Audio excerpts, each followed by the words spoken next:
নিয়ে যাবো একসাথে, কে বলেন? হ্যাঁ,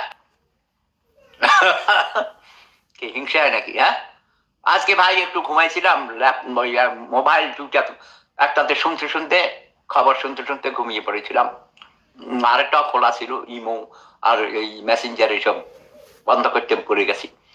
ও, টেলিফোনের অত্যাচারে ভাই গভীর ঘুমেছিলাম, ডিপ স্লিপ যাকে বলা হয়, ঘুম ভাঙিয়ে দিয়েছে বেশিরভাগ তরুণী। টেলিফোন করে ধরে, শেফুদা তোমাকে ভালোবাসি। ঠিক আছে, আমিও তোমাকে ভালোবাসি, ভালো থেকো, আমি একটু ঘুমাই।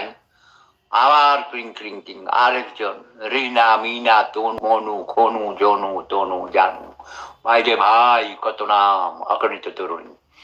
সবার ভালোবাসা সত্যি আমাকে অনেক অনেক ভালো কাজ করার জন্য আমাকে উৎসাহিত করে, এবং তোমাদের ভালোবাসাই আমাকে অনেক ভালো কাজের, বড় বড় কাজের জন্য আমাকে অনুপ্রেরণা জাগায়, ইন্সপিরেশন যোগায়। ঠিক আছে না? ঠিক তদ্রুপ ভাবে আমাদের হাসু আপা যে ভালো কাজগুলো করেন, তোমরা প্রশংসা করবে। বিরোধী দল আছে কিছু অথর্ব, অর্ধশিক্ষিত মূর্খ, ক্ষমতা লিপ্সু, তারা শুধু বদনাম করে, শুধু বদনাম করে।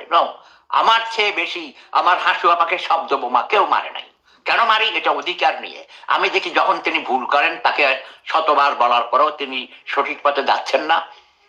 গরু যেমন হাল চাষ করে চাষি, গরু উল্টাপাল্টা গেলে তখন ওই চাষি লাঠি দিয়ে পিটায়, তাই না, খোঁচা দেয়, এইরকম আর কি।